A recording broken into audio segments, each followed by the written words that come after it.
How's it, everyone, and welcome to another episode of Culture the Podcast. I'm here with Roman Bayares, and we're going to talk a little boxing today. I'm back. Yeah, he's back. Thank you for coming back. I know you got a lot of shit going on. You're busy. Flying to Puerto Rico tomorrow?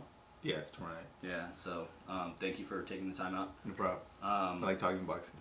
Yeah, right. Speaking of boxing... I sound like a total dumbass, but we'll see. Who's going to say something? All 12 viewers? Fucking have at it, guys. Brantley. He doesn't even watch this. All good. This last weekend we had Kovalev, Canleo. Correct. And Masvidal and Diaz. Correct. And you watched both of them, yeah? Watched both of them. And I was really excited over, not to overshadow those two fights, but Ryan Garcia, Romero Dano fight. Mm-hmm. Thought that would go the way you thought it would? Yeah, but it was like super quick. Like, I thought it was going to be a lot closer. There was a lot of talk on Ryan Garcia. I don't know if you know Ryan Garcia. He's like Not the next hugely. De La Hoya. He's pretty, very pretty fighter. He's a cute little handsome dude. He's from Victorville, I believe. Has a ton of skill, but he was like super green like early on. So he was just, a lot of people were hating on him because he just looked good. Right. But this was like his first like real test. So about 3 fights ago, he went with Canelo's team, like training wise, and been improving like considerably, looking really good. And this fight was his like real test, because before this he's fought a few bums. Looks flashy. They call him King Rye or the Flash. It's because he's got some speed. Everybody just thought it was like kind of gimmicky and didn't know if he was the real deal. Romero Dano, Filipino fighter, big hitter. They thought this was going to be a really good test, and Ryan Garcia just blew him out like in the first round. Yeah, like it wasn't even close. A lot of people are like saying Dano took a dive, because he gets hit like a lot. You didn't watch the undercard at all? No, because I was at work. So he got banged up. To watch the other fights. So he got banged up pretty quick. Hitting him with some like sharp punches. Nothing like solid though. Nothing like that really rocked him. Hit him pretty good, and then he gets like a little combination, and then just kind of falls to the ground. The last combination that actually is thrown kind of like glances off him. It's like grazing punches. Doesn't really hit. There's a few combinations before that I think did it, but I mean I could see everybody's like hesitations, like, oh, he just took a dive. Right. But now it was pretty impressive to see Ryan Garcia looking. Well, that kind of sucks, because then like the first round, he takes him on the first round, so you don't really even get to see. You get to see a little bit, like a glimmer of like what he can do. But like everybody want to see Dano hit him to see if he could like take a punch but he was skilled enough to just take him out. But it impressed you? Yeah, no, he looked really good. Yeah. Since he's been with Canelo's team, he's been looking like sharp. Canelo looked fucking good this fight, dude. So yeah, I'm not. Like I wasn't a huge. Like, are you saying physically or boxing wise? Or fucking both? Everything, everything. Like just fucking his presence in the ring, you know, and how he handled somebody was so like, dude. Kovalev looked like a fucking monster. Oh yeah, he looked fucking huge. He was like towering over him. Like leading into the fight, I was like, I don't really see Canelo hurting him. Right. I think he's just too big, Kovalev.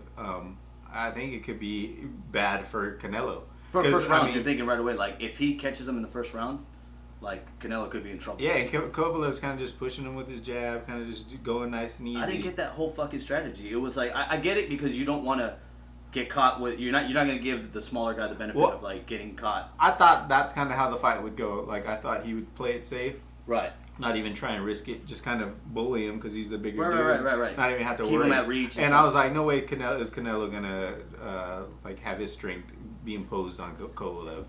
And fuck, like, so even up until the 5th round, I was like, oh, Kovalev's still gonna probably win this fight. Right. Like first 2 rounds, I was like, yeah, it's gonna happen exactly like I was thinking it would happen. So when I was watching it, I was looking at the first couple rounds, and I was like, Kovalev's pressing the fight. He's outboxing him. And like, if you're going by the cards, he's outboxing him. He looks better as a boxer, you know. And he's using his reach. He's using all the shit that like. And I was like, I was like, is that the fucking route they're going, where they just want to outbox? I was like, and that's why Canelo impressed me in this fight specifically, because it was like he was going up against somebody that was trying to outbox him. That had all the advantages for someone who was just going to go in and box. And I didn't think I don't think Kovalev is a better boxer. I just think he just has more size and he's just no, definitely, because so he doesn't have to. That's have where as much I think skill. in the later rounds it fell apart for him, because it's like Now he started kind of getting a little gas, so he can't keep those jabs up the entire time.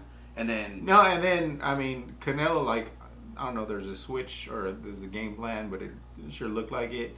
Round 6, Canelo comes out blazing, like he's throwing everything, and he like you see Kovalev start to get affected by it, and that, I mean, happened after round 6. Right. Every round, I mean, yeah, there's rounds I still thought Kovalev won after that, but yeah. Right, but it was a coin toss. It wasn't as like one-sided. Correct. As, like, I mean, you've seen Kovalev kind of getting affected by Canelo's punches. It was like, oh shit, it does have effect. It's not like he's just walking through them. That was the shit that's what I saw. I saw that, like, I was like, towards, I want to say like the 4th, 5th round, it was almost like it wasn't so much a strategy anymore. He was respecting Canelo's power, thinking like, fuck, I didn't think this guy could. Yeah, see, I even then I wasn't even sold. I was like, yeah, I think he's fine. Like Kovalev, I think he's taking his punches. I don't think it's that big of a deal for him. Round 6 happened, and I was like, oh fuck, like, I think Kovalev could be in trouble. I still thought Kovalev could win the fight, and he was winning the fight. If it went the distance, Kovalev still has the card, I think. Yeah, but I definitely, I had round 3 as like a toss up, and then I had like the next couple rounds to Canelo, and then that's when it really started. I was like, Canelo's starting to look really good in this fight. Yeah, of the first 5, I was like, I probably gave Canelo 1 round. 1 round, really? Yeah.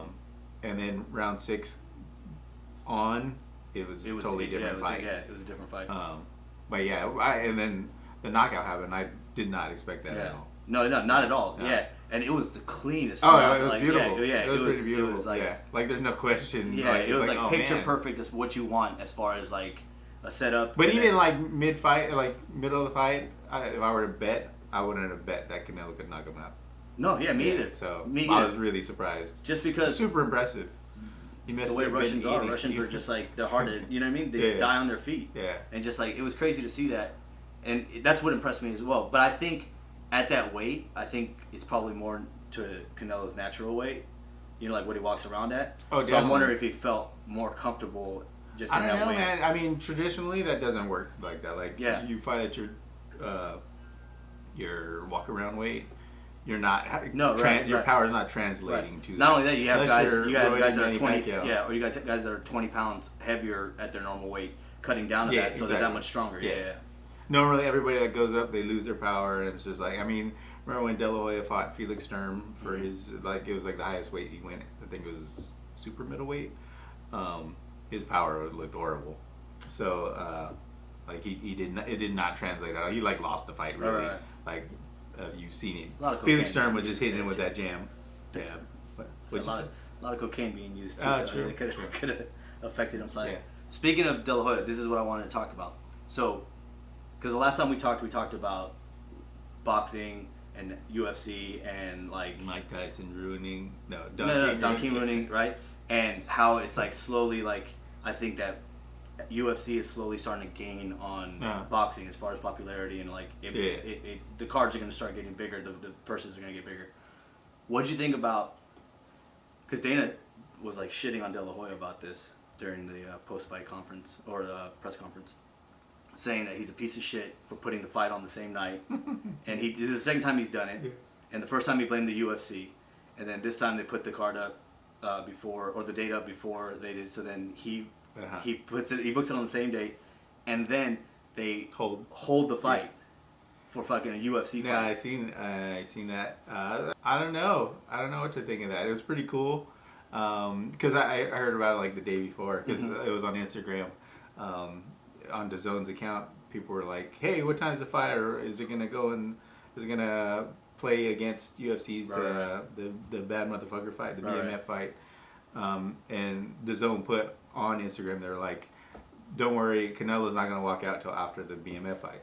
That shit is crazy. Yeah, it is kind of crazy. Like, I heard, like, and it's not just crazy. Like, I don't think it's just crazy because it's like, oh, UFC is like that big now that they're stopping a fight for boxing. The thing that really got me is the fact that Dana White and De La Hoya, and again, this could just be bullshit. This should be like press bullshit where they like act like they hate each other kind of shit.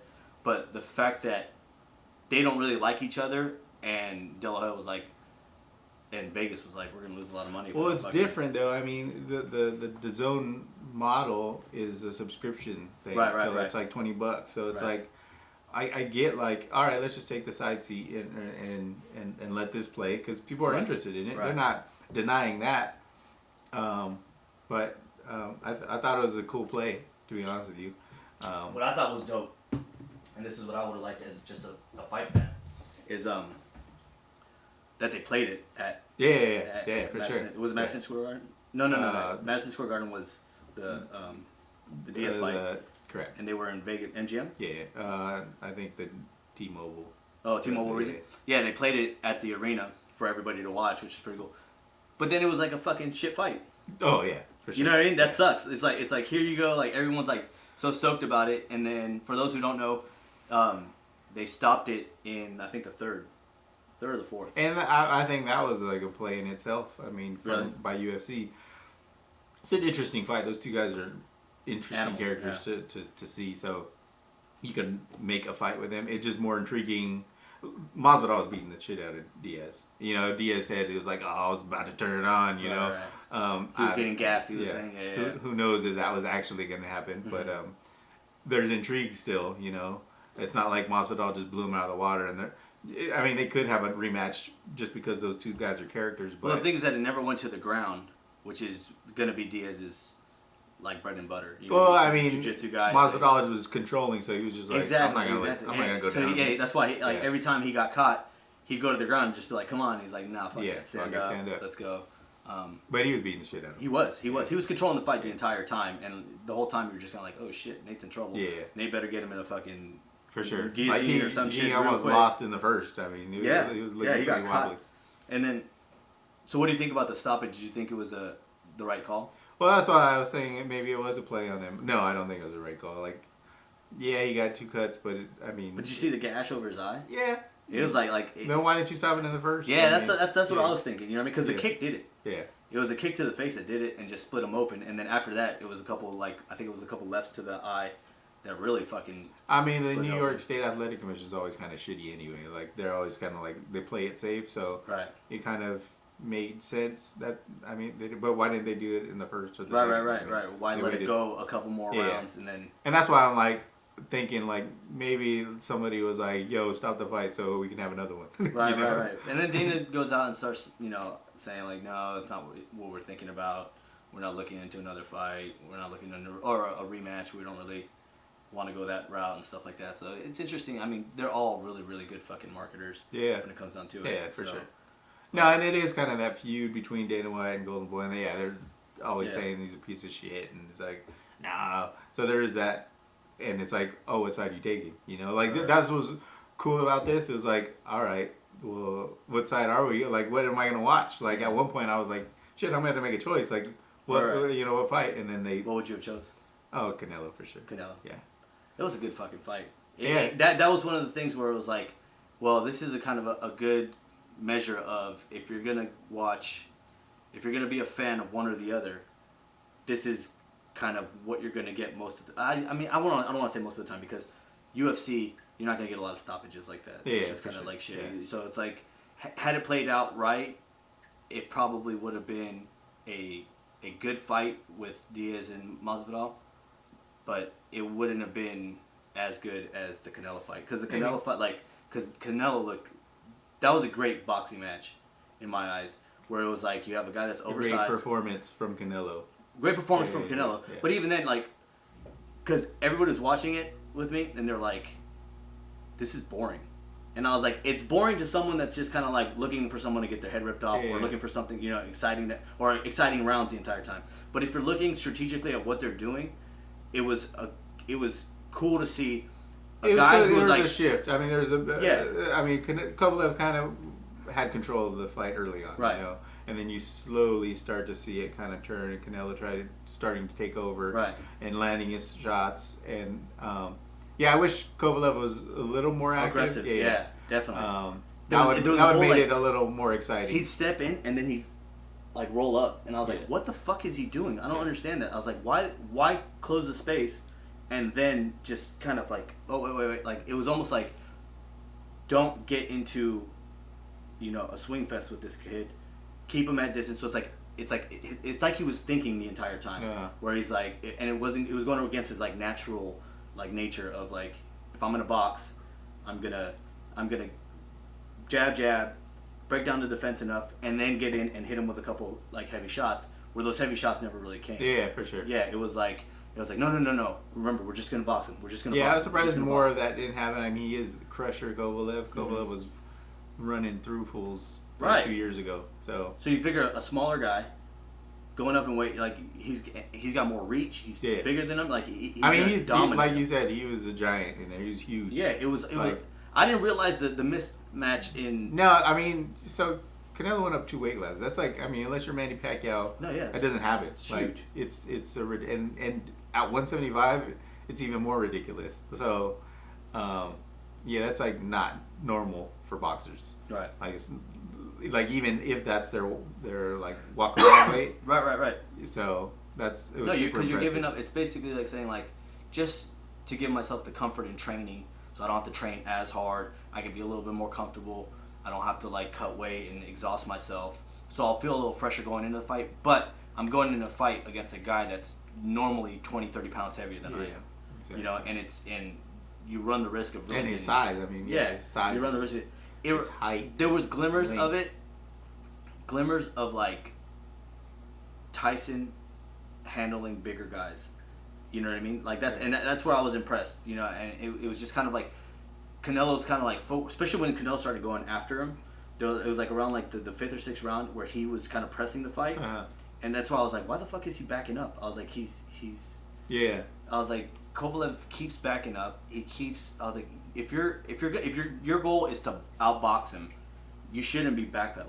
You should be going forward, jab, pressing the fight. But I mean, that goes to show that Canelo's power was. Oh yeah, it was there. Him, I think that's where it is. I think he realized like, this guy could get me. Yeah. Right. I can't just keep bullying this guy because if he catches me, he's got some power behind those things. Right. I mean, he was hitting that left hook to the body like nasty. And the left hook to the head the entire time. I was like, he's a sucker for that hook. I was like, every time his head was getting whipped back with that hook.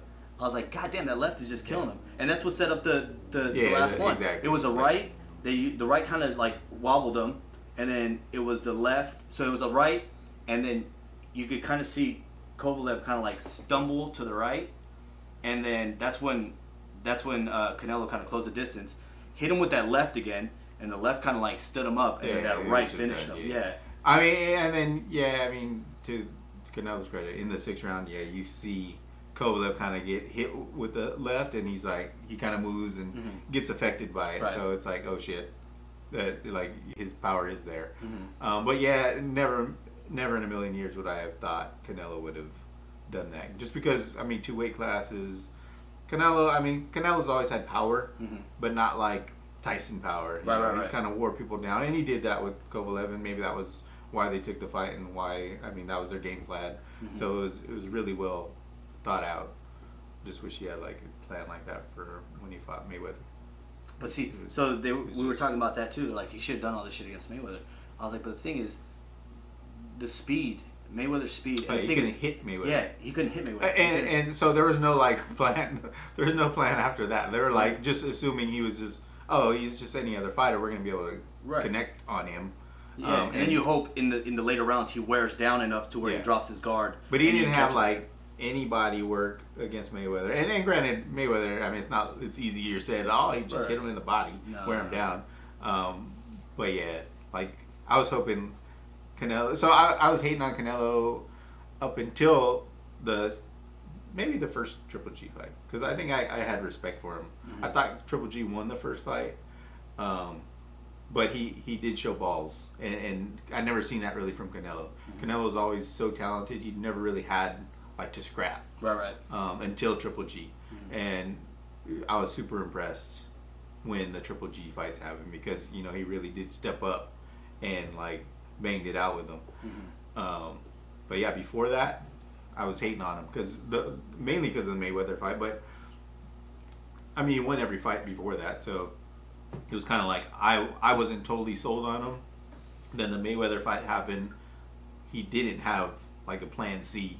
He had like 2 game plans and didn't work out, and he was just like, you know what, I don't know what to do now. Yeah, right. I was hoping he like went in there and just smothered him and pulled a Jose Luis Castillo and did that, but it wasn't the case. It's like catching a rabbit. It's like just trying to catch a rabbit and just like smother him and keep him there, because and that's the thing with Mayweather is like Mayweather will just, he knows he has the endurance. He could probably go 20 rounds. No, and it just defensively, just so elusive. Yeah, beyond anybody else. Yeah. So to say it's easy to just go in there and bang with him, it's not. So, but the only thing you can hope for is to go in there and try to smother him, and he runs enough to where on the card it shows that he's just avoiding. But have you ever seen the Castillo Mayweather fight? There's two of them. The first one, Castillo is I'm sure really I've seen it. I just can't remember. He's up in his face like the whole fight, just banging away. And really Mayweather's just uncomfortable. Like the whole fight, not really landing anything, just getting, and he's wearing him down that whole fight. And Castillo's getting hit. Like meanwhile, when he's inside, he's getting hit this whole time, but he's also trading back, and it's just really uncomfortable for Mayweather. I thought he lost that fight, Mayweather, because Castillo loses fight too, because he has the same plan. Mayweather has a little different approach for it, but he wasn't expecting that at all. Right. And I was hoping Canelo did something like that. I think that's the fight that everyone kind of goes to where they're like, that's his one loss, even though it doesn't reflect. Yeah. You know, it's like that was the fight out of all the fights. That's the one that gave. So Maidana kind of had the same game plan. Right. He had the same game plan. I just thought. So Castillo, Maidana has a big punch, so he did that and landed a few of those guys. So that was even more impressive. I thought Castillo doesn't have that big of a punch, but just put the pressure on way more than Maidana did. So it was even a better look. But where does Canelo go from here? I don't know, man. I don't know. He can't stay at 175. You don't think so? I mean, no. I think there's who do you think is the next big fight at that weight that would probably be a big problem? I mean, all the names there, Bivol.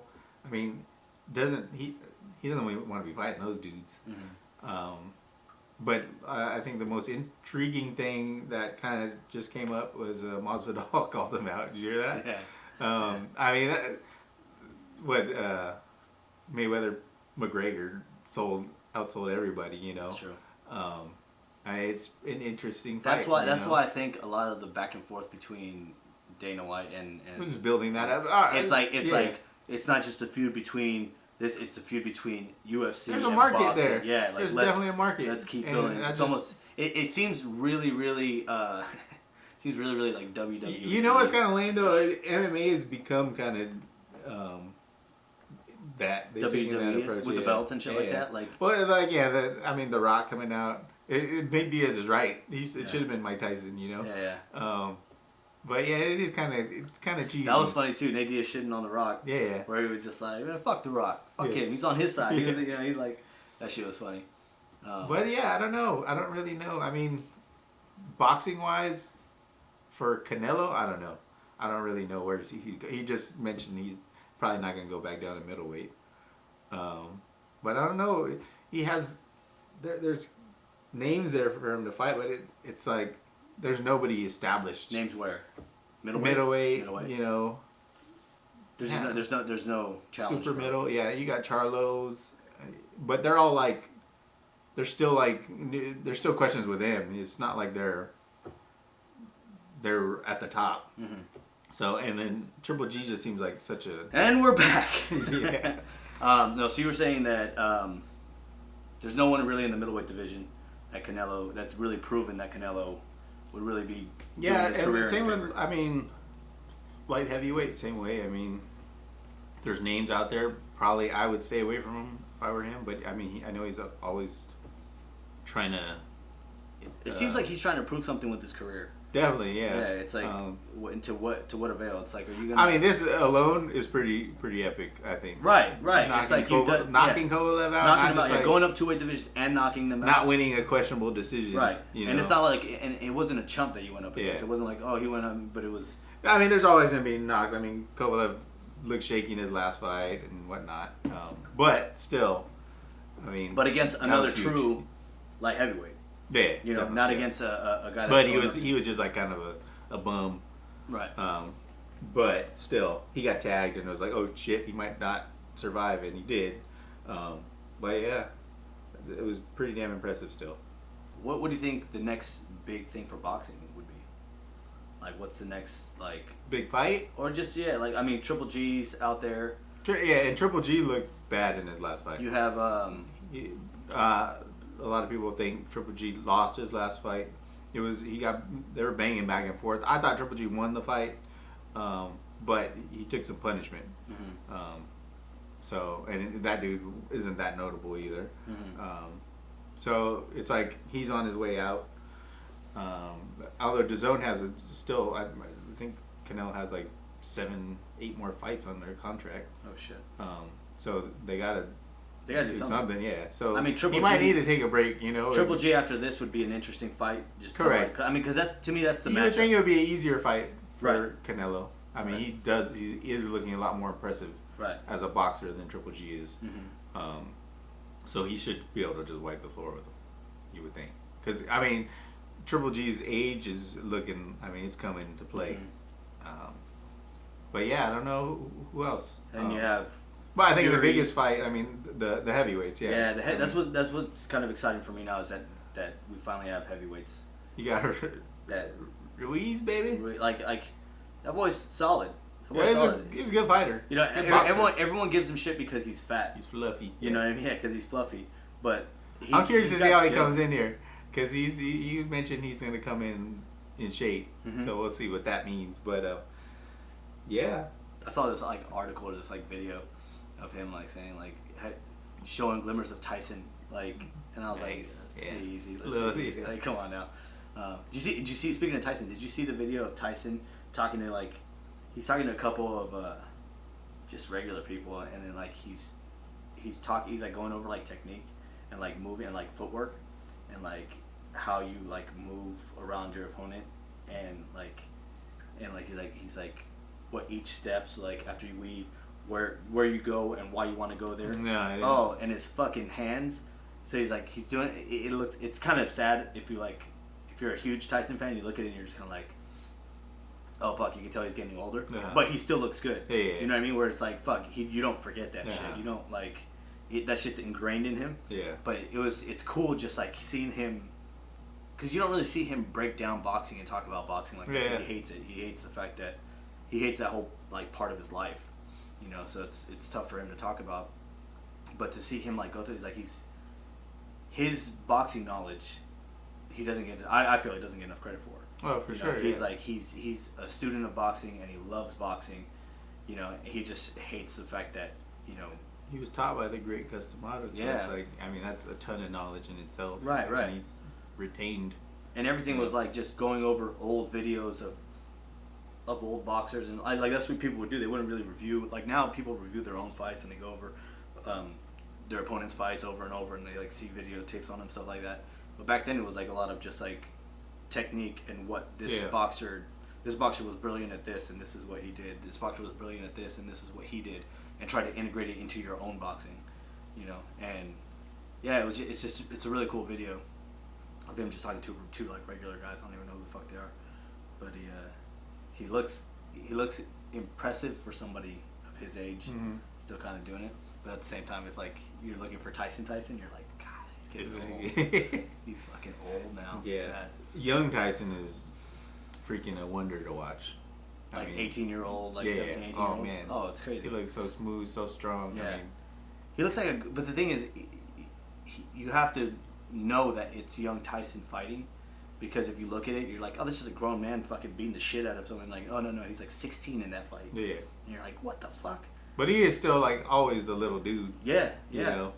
That's why Canelo gave me like glimpses of Tyson, how Tyson would handle version of how Tyson would handle guys like that. All that because he was exactly. So he was like stockier, his neck was wider, and he was like more kind of. Now Canelo's looking like, I mean, I don't know what he's doing, what regimen he's on, but carne asada. It's that tainted the TRT carne asada. Tainted Mexican meat, because he's looking buffed up. Yeah. That's why when he came out, I was like, holy shit, he looks this normal. Like you said, that neck, this like neck, shoulder. Yeah, traps, everything like that. What the fuck is going on there? Yeah, and you're like, this looks like a normal weight for him. Now his last fight, I was like, this fool's roided. Because, like, he posted a picture on Instagram. Just shredded. Looking like Rocky and Rocky 4, you know, and like shiny and shit. It's like, it was like, holy God. That's what I thought too during the fight. I was like, this is basically Rocky versus the real life Rocky. Yeah, and he just fucking. Stallone did mention that Andy Ruiz was the real life. That last fight with Joshua was the real life. Really? Yeah. But no, I'm excited for that. Yeah. Just want to see. I mean, who knows? Joshua, I mean, he is from England, London. Does he have the heart of a true champion? He's definitely got the look. There's something about definitely got the size. Something about guys that come from there. Like Lennox Lewis was always to me like they're like a lackluster like champion. You know what I mean? They're like they're very. I hate it on Lennox. The art and I couldn't stand the whole art of boxing. I couldn't stand him. But the thing is, like he was such a good boxer, but it's so tough to watch his fight. He had the size and he had enough skill where he was doing all right. So. But it was like he was. I hate it on that fool. Yeah, he to me he was more of like the Tim Duncan of boxing. Yeah. You know what I mean? Where it was very like technical, strategic, and very like well placed and like. It was very fundamentally sound, but you're just kind of like, this isn't exciting. Yeah, really, you know? Even when he knocked dudes out, it wasn't very exciting. It wasn't very flashy, you know. And then you had Roy Jones Jr. where like he was like ripping guys' heads off, and then like the speed, and then like he still, you know, where it was. That was at the time, you had Roy Jones and you had like Lennox Lewis in the heavyweight division. It was just like, oh, this fucking sucks. Right. And then it was like De La Hoya, Felix Trinidad. In the lower division, so it was like there was a lot more exciting fighting going on than Lennox Lewis and the heavyweights. You know? Yeah. I mean, you seen the Rockman fight, and I was like, oh shit, you gotta. He hit him with that like big ass looping right punch, and knocked him out. Mm-hmm. And then the next fight, Lennox Lewis just beats the shit out of him. Yeah. You know, so it's those were like the years for me where I was just kind of like. I still dug like the welterweight division then. No, I'm saying for the heavyweights, I was like, this is where it's going. Yeah. And then you had the Klitschko brothers, were similar. Now, Klitschko brothers were similar. Yeah, definitely. Klitschko, they were just very. There was huge people.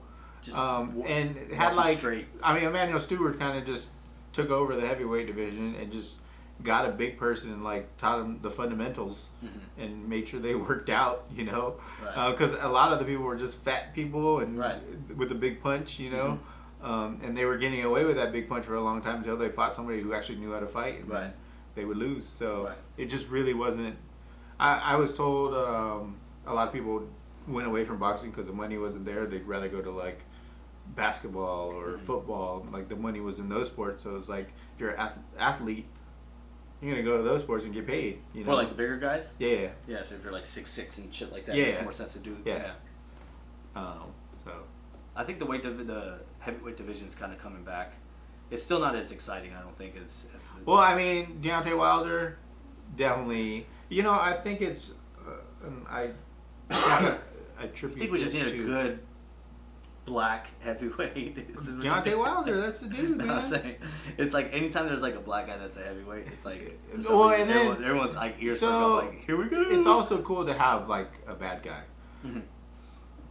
I think Mayweather made when Mayweather went to WWF or WWE for a little bit, and after that little stint, I think he realized. I gotta be the bad guy. The market. Like he was cool. Like he was Floyd he was Pretty Boy Floyd Mayweather before that. And he was still like nobody really liked him. He was like flashy and whatnot. He had something to prove. He was really kind of like chip on his shoulder kind of. After he did his little WWE thing and he like really found out Floyd Mayweather and how to market realized himself. To be the bad guy. Right. That's when it took off for him. And I think. And he had the skills. Nobody wants to see because you have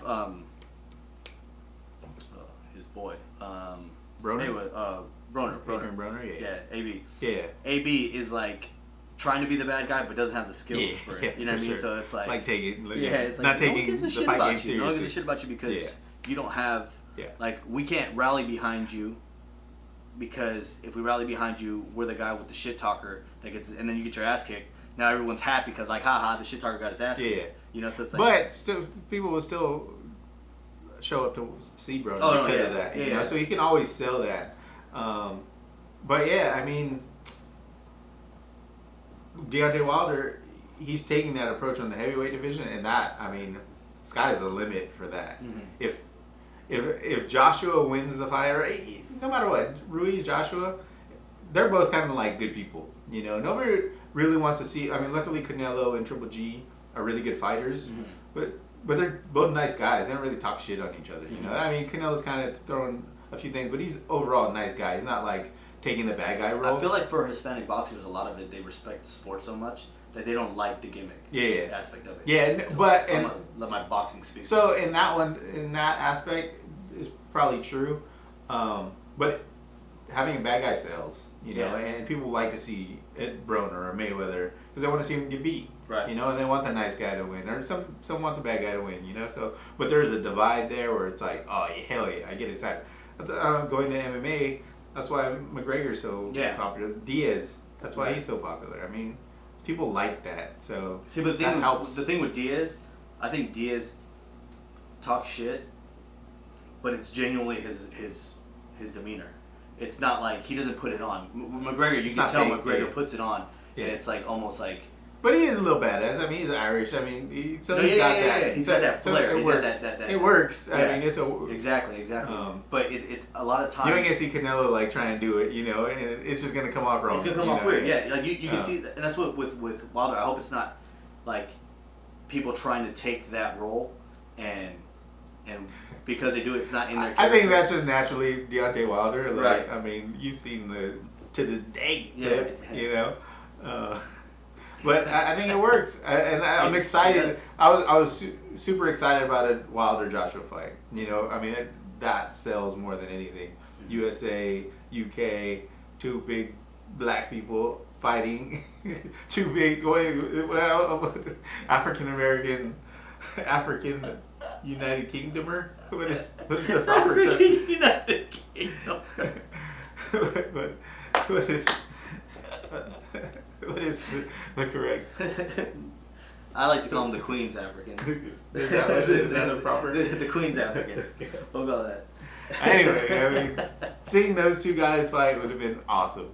And like unblemished records. I mean, unfortunately, which I'm cool with. Andy Ruiz put a blemish on the record, but still a huge fight. Do you tend to lean towards Hispanic boxers? Just off GP? No, I mean, like say there's two boxers go up, and they're both debuting, right? And you got the Queen's African against a kid from Chihuahua, Mexico. Who are you going for? No, I mean, it could. I don't know. I wouldn't say I just naturally. Maybe I would naturally gravitate, but I don't know. I'm pretty open. I just want to see like good fighters. Right. So that guy was a bum from Chihuahua, Mexico. Right. I'm not feeling it. Are you like before the bell even rings? Are you kind of rooting for like is this how it goes down? Are you kind of like, oh okay, let's see what this Hispanic kid got. You know, let's see what Mexico has. And then like he's doing good at first. You're like yeah, and then he gets rocked a couple times, or you just see the other guys way more skilled. Or do you really start like, man, fuck this guy. This guy's dope. You know what I mean? Nah, or are you I wouldn't say that. Or are you still kind of rooting like, come on, Chihuahua? Nah, I wouldn't say that.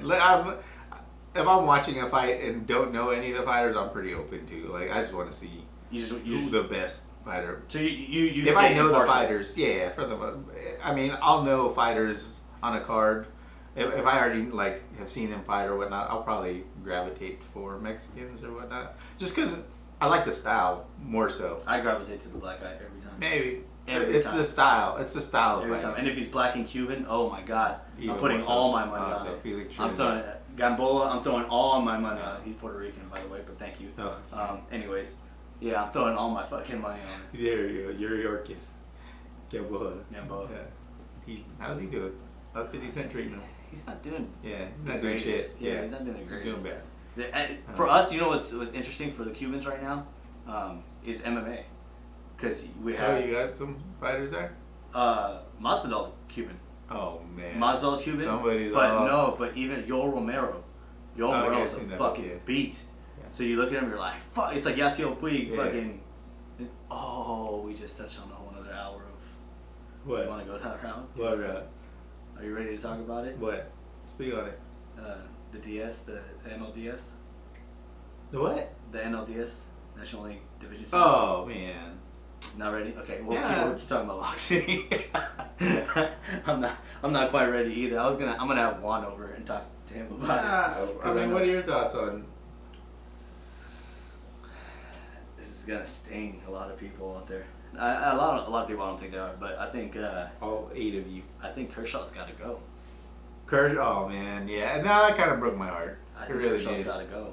I think it was a huge mistake for honestly, I love Roberts. I'll be a Roberts fan for. Yeah, no, I'm like. I ride with him all the So time. he fucked up, definitely there. He fucked up, but I don't think he fucked up by putting Kershaw in.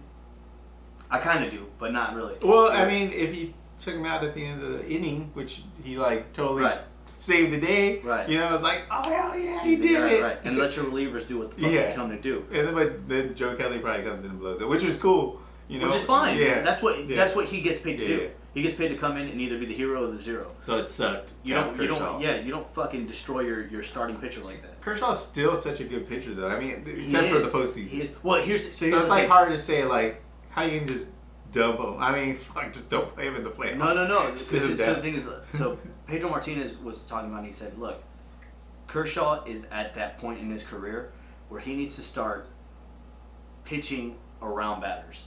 You know, he has the control, he has the pitches. He needs to start using that skill to pitch around batters and stop going after guys because his 92-mile-an-hour fastball is not. It's batting practice for these guys, anymore, yeah. and that showed in that game. You know, and they said that was a huge mistake that Roberts made. First off, the biggest mistake is him saying that he's going to put Kershaw in.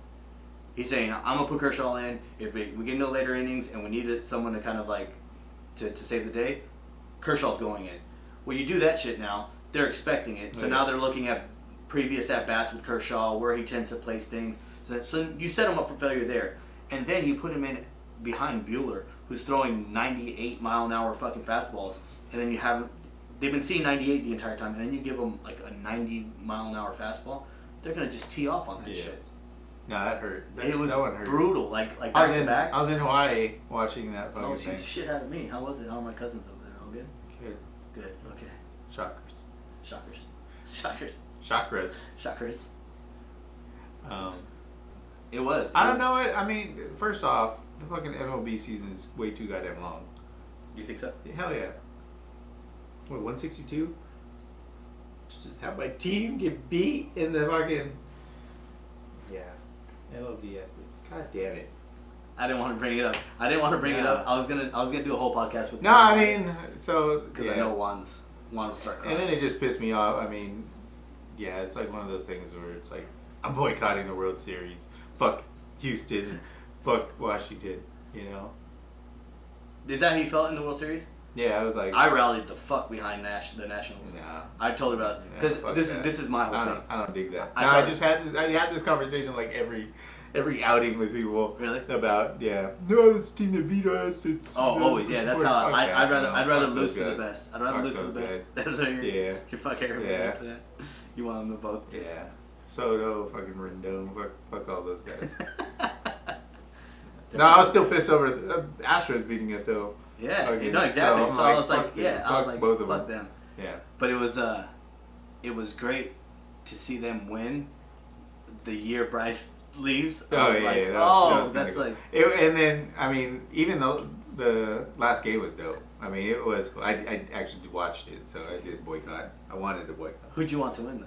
Honestly, I didn't care. You didn't care. I was. As long as President Trump got booed. Yeah, exactly.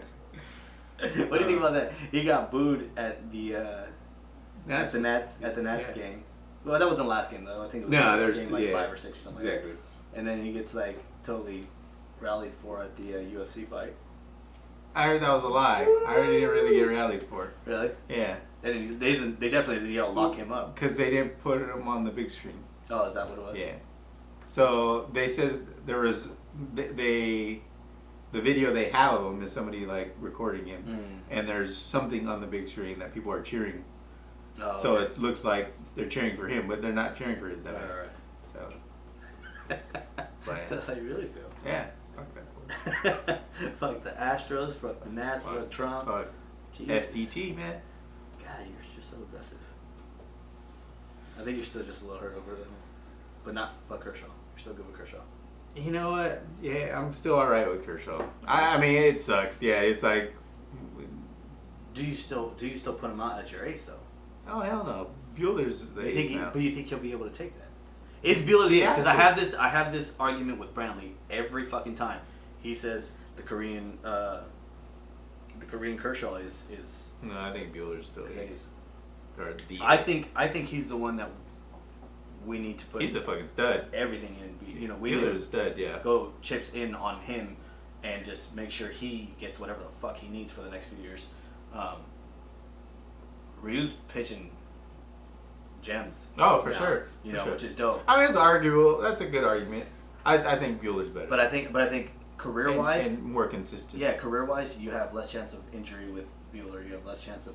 So, you know, Brantley keeps making this argument about ERA, that ERA is everything. And I'm like, ERA's not everything. It's if anyone wants to have this argument. I love expert Brantley. Yeah, if anyone wants to have this argument, the WHIP and other stats play way more into what a good pitcher is than just the ERA. I want to go to the podcast Brantley's in. I'll talk to his dumbass. I keep telling him. I can tell him. So him and Cable are supposed to come on. Nice. What are they talking about? We're gonna have What's the dynamic there? We're gonna have a segment. We're gonna have a segment called the Master Debaters, right? And they're gonna both sit there. So I'm gonna sit them both down, have a topic for them, and they just debate. One plays devil's advocate. One because you don't even have to like. Are they like segregate actually like topics they like know about before? Or are they like just all right? You're gonna argue this. That's what I'm curious about doing. I mean, there's got to be homework. If I give them prep, it'd be a lot funner, but a lot more fun. But like, cause Brantley could just argue a point, just both to of them argue can. a point. Both of them can. Like, yeah, Cable likes contradicting Brantley just for the sake of contradicting Brantley. Yeah, and it's fun to watch, and that's why I was like, you guys should definitely come on and do. No, I think you do give them a little homework and kind of give them a prep. Yeah. Like this is or figure out what they are actually them. passionate about on both sides. See, because they have a couple of the same arguments. One is that soccer is irrelevant in the United States. That one. So that's always a flare. Like, because even Brantley, or I mean even Parker's kind of he feels that way. No. Parker's in defense of MLS 100%. Oh, and Brantley's saying that it's irrelevant. Soccer is an irrelevant sport in the United States. Okay. No, so that's good. That's a good one. And the thing is, no matter how many times they have this argument, they still drudging it up, and they still same thing, same shit. It's hilarious. Doesn't close out. Yeah, I definitely want to. So I want to have them on for that. There's a couple other topics that I threw out there. Is the women's national team more exciting? Equally paid? No, more exciting to watch. Well, there was that. More exciting to watch than the men's national team. What's and would the women's national team beat the men's national team? No. Yeah, it was or it is definitely more exciting to watch though. Right. It was more competitive. Yeah. Like so whose stance is where? Where does on that one. It depends on how you catch him on the day. You know what's cool because Brantley is like totally different in the break room. Mm-hmm. Like he's a different human being in the break room. He's just like loud Brantley, making you crazy have to catch ass. him. Yeah. Candidly. But. And then because I got him on the podcast and I was expecting Brantley. And he's like tame. Yeah, and he was like, and he's like worried about everything he's saying, and like he's fact checking everything he's saying. Turns out everything he said on the fucking podcast was wrong about Korea. I was like, you fucking kidding me? And that's hilarious. Break Room That's Brantley. the best part. That's Break Room Brantley. Yeah, but the thing is, like, he wasn't so like sure of his answers. Yeah. He was more kind of like, I think like I think I remember this, and he's like being real political about it, and I was like, he fucking. If it was a break room rally, it would just be. Yeah, he'd be like, no, Koreans are the great. No, that's it's fact. Yeah, no, it's called this, dumbass, and like he like goes after you with like wrong. And nobody's there to like. Yeah, no one wants to like. Everybody's like, oh shit, he's loud, so it's like, see, he must be right. Or no one cares to fact check because they're like, shut the fuck up, no one cares. At this point, everybody's like, it's fucking Bradley. Sure. Yeah. Okay. Yeah, we get it, right? And then. Yeah, we had that ERA argument for like a good hour and a half, where I was like, "Dude, how could you can't?" I was like, "The ERA is dependent on people you put on base as well. So you can have a reliever, you can blow the bases and have a reliever come and shit the bed, and that goes to your ERA." Yeah. I was like, "It's not your sole stat. There's other factors in it. The WHIP has a little bit more. It's more like streamlined to just what the pitcher." But yeah, anyways, that's. So you guys have. Let me set this real quick. So you guys you and Brantley have a common connection with the Cowboys. You guys like. We do, but we sit on separate ends of the spectrum when it comes to being a fan. Yeah, he's. So what does that mean? Define that. I guess it all depends on what you feel a fair weather fan or a true fan is, because say with the Dodgers, right? People argue that the diehard Dodger fans are the guys that after a loss like we had these last 3 years, or last 4 years, or any fucking one of these last 10 decades of fucking failed attempts at the World Series, that a diehard fan is like, I don't give a shit how bad they do or how fucking shitty they are, like, I'm still ride or die. And then there's other guys, like, I make the argument that if you shit the bed that many times, and I put my heart and soul and my money into, like, I invest into the fucking team. I go to the games, I do all this shit, and you keep fucking breaking my heart, as a fucking, like, the fact that you affect me that much shows that I'm a true fan. You know what I mean? Like, where I get my heart, where I'm like, man, fuck the Dodgers. Like, I'm fucking pissed at them right now. Like, it's like a relationship. Yeah. You know? It's not like, no, man, fucking, I don't give a fuck. Ride or die, the Dodgers, fucking Kershaw, next year. This, yeah, we'll get them next year. Which is a cool attitude to have, but I feel like that's more of the bandwagon fans. But they're more like, I don't know, because they haven't gone through the fucking trauma of constantly getting your heart broken. It's like being with a chick. So next year you're gonna root for the Dodgers, though, right? I am, and that's what makes me a diehard fan. Where I can say, fuck the Dodgers, fuck Kershaw, fuck, like, you see the video of the guy throwing his Kershaw jersey on the field? No. Right after fucking gave up those fucking things, he takes his Kershaw jersey up, he walks down the steps, he throws it in the right field, and he's like, it's still Dodgers all day, I don't give a fuck, but fuck Kershaw, fuck Kershaw. Yeah, I mean, I know that. That's, you know? That's and it's still like, a fan, though. No, like, to me that's a diehard fan. That he's invested so much in the fucking team over the years that it hurts him that bad. That's that he takes a $300 jersey. That hurt. That hurt. Yeah, exactly. And if you're a fair weather, you're like, it's all good. Yeah. It's all good. No. I don't give a fuck. Kershaw next year. In relation to the Cowboys and Brantley, what are you? So you're that guy. You're the guy throwing the I'm the guy Prescott throwing jersey. Yeah. Okay. I'm the one getting like, Dak, god damn it. And so Brantley's like, we got this. If you factor this, and if we win, all we gotta do is beat the Eagles every goddamn time we see them. Well, I think they're just okay. I get what you're saying now. Yeah. So they're different spectrum, but you guys are both fans. Both fans. That's cool. Both fans. Yeah, I'm more of you though. I'm more of you though. I get pissed. Who's considered more of the diehard fan? I ain't jumping ship anytime, but I'll get pissed at. Yeah. Fucking. And then it's just sometimes it's just emotional or just a jerk reaction, you know. And it's like I calm down and I'm like, it'll get better. But initially I'll be like, you know what, fuck these guys. Yeah. Fuck Kike. With his fucking banana suit. Yeah. It's like. You know what? Fuck Bellinger too. Bellinger was amazing this whole year. Postseason. These wounds strike deep. Fucking Bellinger, what the hell, dude? You know who really disappointed me, and then you know who I thought was a huge fucking mistake having him in there was Seager. Oh fuck. I was like, why the fuck do you have Seager? Well, and he's still the end of the season. The end of the season, he started like taking it up a bit, and it was like, oh shit, he's getting hot when we need him. Yeah. You know, he's gonna totally redeem himself. Right. Yeah, and fucking shit. And it's just a bit. Yeah. I honestly think he's still playing hurt, and they just like the to play the odds with him. He hasn't looked like Seager. He hasn't since the back since issue, he right? came. Like yeah. So that fucking sucked. No, and I was like, why? There's many things that pissed me off. I was like, why the fuck's he in there? Why is he? What? You know what I was happy for with the Nats, by the way, was Howie and fucking Dozier. That fucking sucked. That no, Howie hitting the home run in the World Series. Oh, okay. Yeah. And I was like, fuck it. At least fuck it. You know what? Good for him. Yeah, it was kind of cool for Howie. But he didn't do fucking shit for us when he was with us. Yeah, dude, that fucking sucks. And then, like, the grand slam against fucking, I was like, had to be fucking. Yeah. But that's the Dodgers' fucking history, though. Yeah. It's always former Dodgers that come in, leave us, and then they're the ones that kill us. Fucking,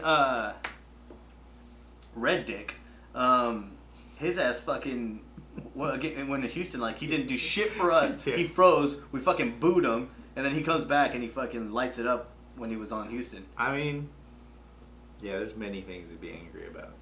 Yeah. But yeah, Bellinger, that pissed me off too as well. It's just one of the many things. Yeah, fuck Bellinger. See, to me, that's a true Dodger fan, or a true fan of the sport, or the team at least. Where it's like, I'm still gonna be a fucking fan, and I might take fucking periods off where I'm just like, I don't even want to fucking hear about him because it's frustrating. Well, and it hurts. It hurts to think about him sometimes. But no, that is like, for me, the Cowboys, the dark years was fucking Tony Romo. Like, I hated when my friends would all be like, "What are you talking about? Tony Romo statistically, he's the fucking greatest quarterback of all time." Blah blah. I was like, Tony Romo's a piece of shit, and he's bringing the fucking team down. Yeah. He's fucking the team up. It's like we could have gone to the playoffs. We could have done all this shit so many times if we had a different fucking quarterback. Smashed on Carrie Underwood, right? No, he's a great guy. Yeah. Fucking phenomenal golfer. I was like, fucking go play golf, man. No, and save your back, save your brain. When he smashed on Carrie Underwood, I was like, oh man, that's pretty tough. I was pretty impressed with him. But yeah, he's still.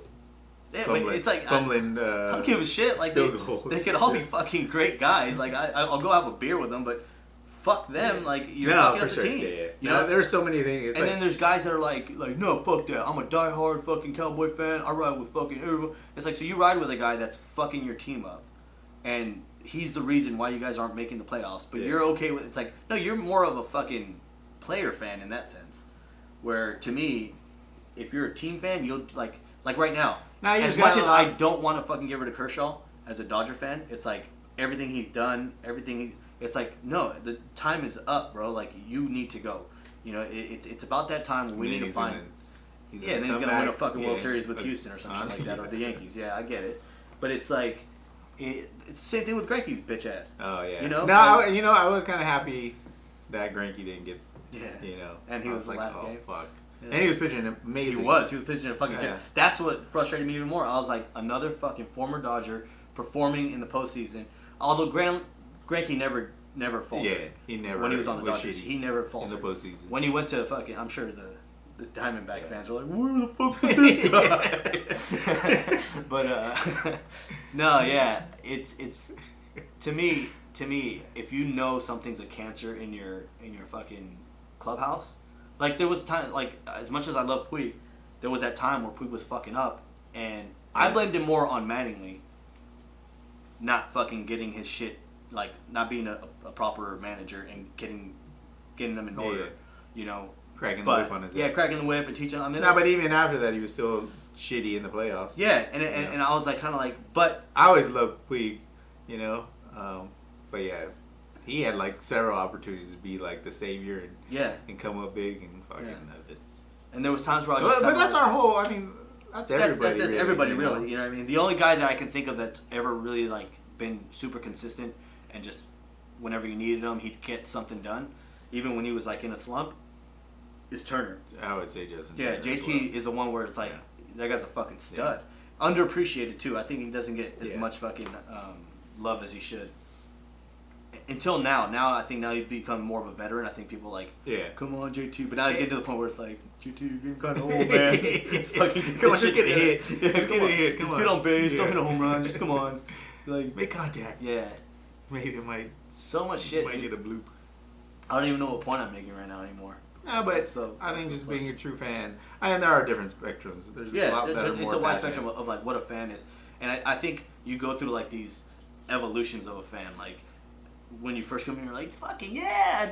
I'm like, oh my god! Like I went to one Dodger game and fucking they had 7 home runs and it was a great thing. And like you fall in love with them there. Yeah. And then once you fall in love with them, you're like, nope, they can do no wrong. They can do no wrong. And then after you start getting your heart broken And I think those guys that are like extra depressed and extra sore, and they're like, "Fuck the Dodgers, I'm not going to another fucking." And game. it sucks because we're doing really good, like during the regular season. Yeah. So it's like there's potential, there's hope that we actually do have the shot this year. You know. Well, and that's another thing is like you watch games in the regular season. As a real fan, this is how I know you're a real fan. Is you watch a game in the regular season, and we win by like it's 13 to like 4, or we'll say it's like 13 to 6, right? And then most guys are like, "Fuck yeah, Dodgers." I was like, "No, that was a shit game." One, we got lucky. Our bastard. I was like, we gave up 6 fucking runs. I was like, we're not gonna win fucking every game if we give up 6 runs. Yeah. If we give up 6 runs, we're fucked. Our pitching sucks. That's what a true fan does. A true fan will sit there and like dissect everybody. Like, what are you talking about? You guys won. Like, it's a win. Who cares? Dodgers won. It's like, nah, no. I'm not thinking about this game today. I'm thinking about in the playoffs. That shit isn't gonna work. Like, what the fuck? Roberts, why are you putting him in? Like, why is he pitching right now? Why are you putting him in? So you're on the Dave Roberts. You want to keep him? After this season, I was kind of like, it may be time for Roberts to go. It's like, fuck, who do we get? Yeah, well, they had what's his name? From the Cubs. Madden? Yeah. Madden? Yeah. Joe Madden. Okay. But he just got signed. He just got signed to the A's, I think. Yeah. And I think the Angels. Oh fuck. Yeah. Long Beach Angels. Long Beach Angels of Anaheim. Yeah. Los Angeles. Texas. Fuck those guys. Yeah. That'll suck. That'll really suck. I don't think it's actually happening. But what's that? The Long Beach. The Long Beach Angels and move over here and play in the dome. How shitty would that be though? That'd be dope if they played on the Queen Mary. On the Queen Mary. Yeah, Yeah, they just that'd be fucking cool. like the whole top deck. They just turn into a baseball field. That'd be sweet. dope, right? Fucking, or if they had the stadium and like all the home runs hit the Queen Mary. That'd be rad. That would be kind of cool. Maybe like the San Francisco. Yeah, like a Bay splash. Yeah. Splash. I'd be out there in a little kayak. Yeah. Oh yeah. Do you follow basketball? Okay. As a true Laker fan, I'm starting to see this, and we'll see how many people agree with me here. I love the Lakers. I can't stand the fact that LeBron's on the Lakers. I agree. I can't stand the fact that LeBron's on the Lakers, and it's hard for me to get excited about these. It's exciting because it's like, holy shit, we got a squad. Like, we're looking really fucking good. So what's your alternative? What do you? I want them to win a championship. Yeah. I want them to do. I want the franchise to do well. I fucking hate LeBron. Yeah. I really dislike LeBron. Yeah. I wouldn't say I fucking hate him. He does some pretty cool things in the community. Mm-hmm. That school was cool. But plus he loves China, which is cool. Fuck. Oh, that was pretty lame. Yeah. This is why I hate LeBron. I hate LeBron because he's a guy that fucking uses his platform to talk about shit that he really isn't informed about. Yeah. You know what I mean? And he makes big deals about him. He's basically like a McGregor in that sense, or like a Mayweather in that sense, where like I don't want to say he's ignorant because he's an educated guy, but he's ignorant about certain topics, and then he fucking speaks about them like he's the end all be all, and people feel like they need to, like, well, LeBron said, like that's their cosign. It's like, well, fucking LeBron thinks so. I was like, what the fuck do I give a fuck? LeBron's not a politician. LeBron's not a fucking. So you are a Laker fan? I am a Laker fan. Okay, I didn't know that. Oh no, yeah, cool. I'm a Laker fan. Yeah. That's dope. Yeah, Lakers, Cowboys, Kings, and Dodgers. Oh, nice. Yeah. So and the only reason I wasn't a Raider fan or a Rams fan was my dad's actually a Raiders fan. Football wasn't big in, like, my dad was a Raiders fan but never really like. So what made you jump on the Cowboys? The 90s. Troy Aikman? Aikman. Oh, nice. Okay. Irving. So it was like, and then my uncle's a Cowboy fan, my youngest uncle. Okay. So so you gotta just. It was kind of dope, like seeing him get excited about it, and then I was just jumped, and it was it was America's team, and it was like the time where like you start developing sports, you know, and you start liking different things, you know. It's like where I started like really liking the Dodgers, really started liking. For the longest time, I couldn't stand watching baseball like on TV. What? Like I had to be at the ballpark to really enjoy it, like the experience. Did you play baseball? Yeah. Yeah, and I think that's Still why I hate on it. I think that's why I didn't like it, because I'd play baseball.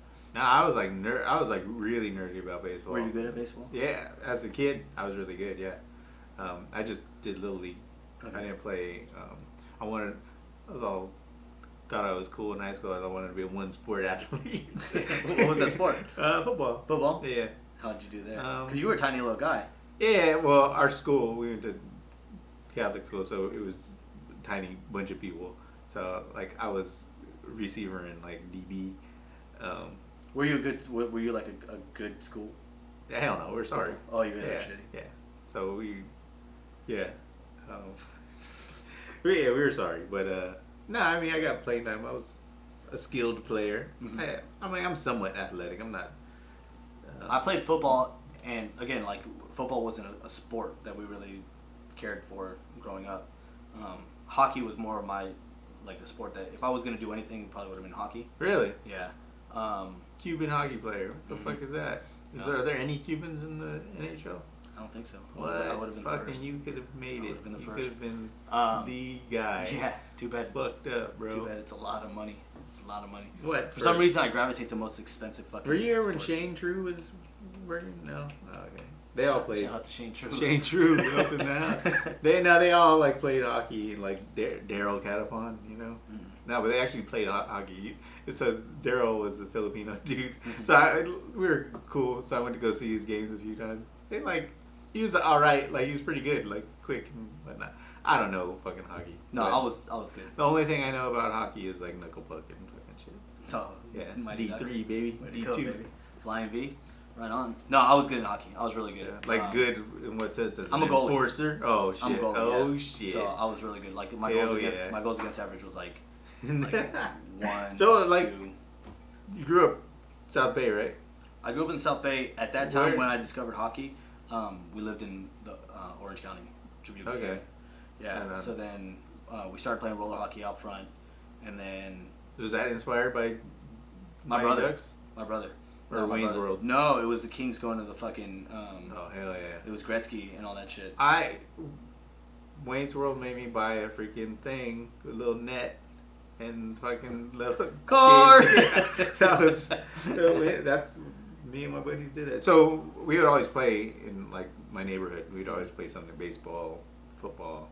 So we're always playing something. But yeah, so mainly it was baseball and football. Mm-hmm. But Wayne's World came out, and we did, and then Mighty Ducks came out, and so this is like, oh, we can do this. We can do it all. Yeah. So. But you lived in Signal Hill, yeah? Yeah. On the base though, or on the hill? No, like on the. On the base. Lower, yeah. So you guys had like a no, it was like a street. Yeah, we play in the street. Yeah. See, because when we lived in Orange County, we lived on a cul-de-sac.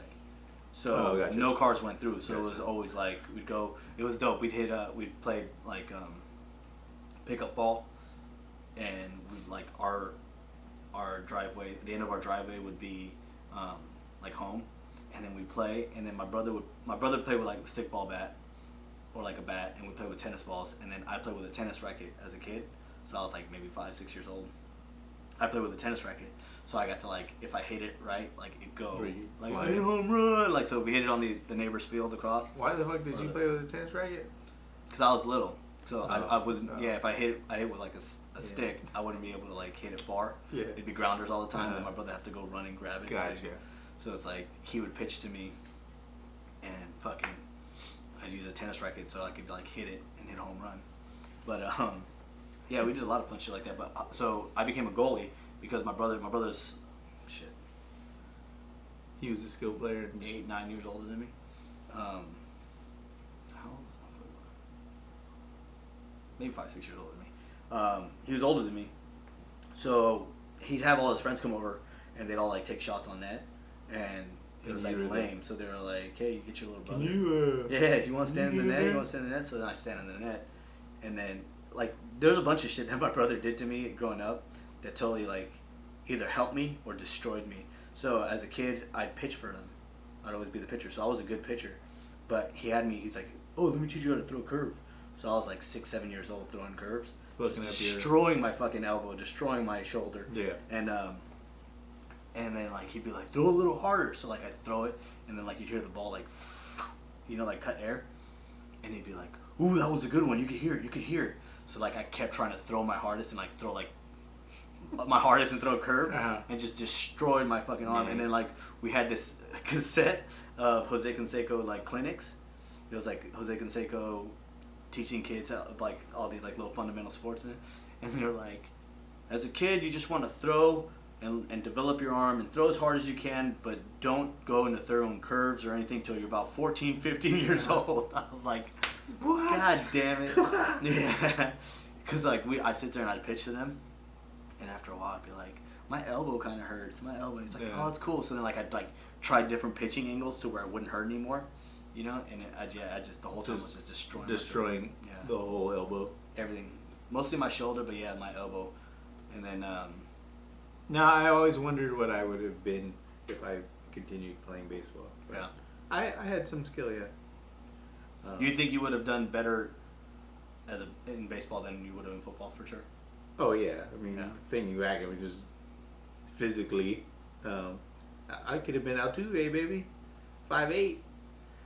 I fucking hate that guy. Yeah, I fucking hate Altuve. Can't stand it. Like I think I'm mainly hating on Altuve because he's a little dude and he's got skill. Boy can play. I can't stand Altuve. He just fucking hit a spot. That guy could die tomorrow. I'd be like, yeah. It's fucked up, bro. I know it is, but I'm not like that. I don't really like the dude though. Yeah. When he hit that homer against the Yanks, I was like, fuck this guy. It had to be him. Yeah, fucking had to be him. It was pretty dope though. Fuck that guy. Like you dream about shit like that, like as a kid. Like it was like base loaded, you know, bottom. How was this more impressive against the Dodgers? That was. That was impressive. I was like, oh. It's like, I mean, at that point we still had like a fight left, you know. I was like, why couldn't he be in the Dodger uniform? Why couldn't the bases have been empty? Oh fucking man. Grand slam. Grand salami. We're down by one already, right? And he had been playing like shit up until that point. Yeah, we were down by one already, and it was like, okay, we can close that. Fucking Joe Kelly. Down by 2, I think.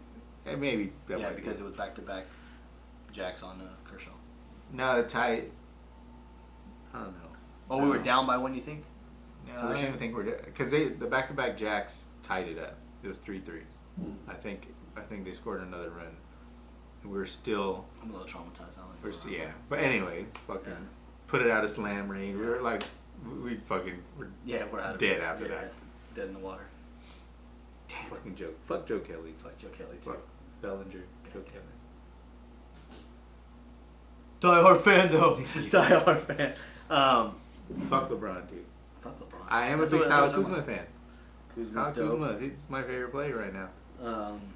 I like AD. I like almost the whole team but LeBron. AD, I mean, AD's growing on me. I'm not hating on anybody else, but I'm not really hating on LeBron. But yeah, I could care less for him. You know who I'm slowly not hating on as much anymore is Howard. Oh, fuck that guy. Yeah, because I was like... He's playing good, though. Yeah, he is. Fuck that guy. But that's why I'm kind of like... That's why I'm still kind of like frustrated, because it's like, you're playing well. Dwight Coward? Yeah, where the fuck was this when you were at your prime? I was like, this isn't even your prime. This is like getting towards your retirement age. I like his hair, though. His blonde shit locks. They're pretty dope. So is he like, has transgender women? Is he into it? I think so. Didn't he have like a press conference like saying like, no, I'm not gay. If you have to have a press conference to like say you're not gay, chances are you're probably gay. Maybe. You know? I don't know what the term is. I don't want to be. I don't understand why people don't just fucking. But especially nowadays, just like whatever, you're fucking gay. You're gay. Yeah, I mean, it's hard for people. You're not selling fucking jerseys anyways. Who gives a fuck? He might be. Are you gonna lose money? If anything, you'd probably become more popular as a fucking player if you came out as the first openly gay. I don't think he's the first openly gay though. No, Jared Collins. The brothers. There's 2 brothers. No, they're both gay. No, just one. Oh. And so that was kind of weird because the brother was like he didn't even consult his brother beforehand and just kind of came out. I was like, what the hell? It's like the brother. It's the Collins. Yeah. No, it's like a weird thing. I remember, but yeah, I don't know. Although fucking what's his name? The cowboy, Michael Sam. He kind of fucking shitted his career. Yeah. But he wasn't very good though. That's the kind of thing. I don't know. Well, so if he wouldn't have said shit and got drafted, he should have probably timed it better. Yeah. Because he was touted because he was from Iowa. He was an alright player. Yeah, he was an alright player, but he wasn't fucking anything spectacular. Definitely dropped his stock after he spoke about it, though. Yeah, because isn't there like the Green Bay Packers when they won one of their championships? They had like the most gay men on the team. What? Yeah, it's like this. No way. Yeah, but they weren't. I've never heard that. Yeah, there was. Is there a closed gay? Huh? They were like closet, but everybody knew that. That's why it was like. They were closet. That's why they've always been joked of as like the Green Bay Fudge Packers. What? Yeah. I don't know. Like someone fact check me, please, because I guarantee you this is probably all wrong. But I remember somebody telling me that the first. I think that's just like a teacher of mine. I was like a Bears fan. Yeah, right. Bears fan told you that. That the. Probably, no way. It was something spectacular. Like they had like one of the best records in the NFL, or like they hold the record for like most wins or something like that. And they hold the most closet. Yeah, and they were all like the majority of the players were gay or some shit like that. And I was like, that's crazy. I don't believe that. Wow, you don't think gay men can play football? No, not that. I don't think that's. You're a bigot, bro. Nah, you're such a bigot. I'm glad we got this on tape. Totally open. Bigoted bastard. You think just because you're Hispanic you can't be a bigot? No, not at all. I can totally be a bigot. I can totally pull a drum. But fair enough. Michael Sam, going back to Michael Sam, would have totally did himself a solid if he would have just held off until after the draft. Because I mean, there's so many like. Put it this way: if Chris Bosh came out as openly homosexual, you think anybody would be like, what the fuck? No, everybody would be like, yeah, obviously. Like, we knew it. It's about time. Is he gay? Oh, Is he gay? I don't know if he's gay, but I don't think he's gay. I think he has kids, actually, but, I mean... No, that doesn't really mean much anything. But, the thing is, like, he does so many things. But this is... Alright, this is actually a conversation... I'm going to reset the shutter, because this is a conversation I actually want to have that is pretty interesting.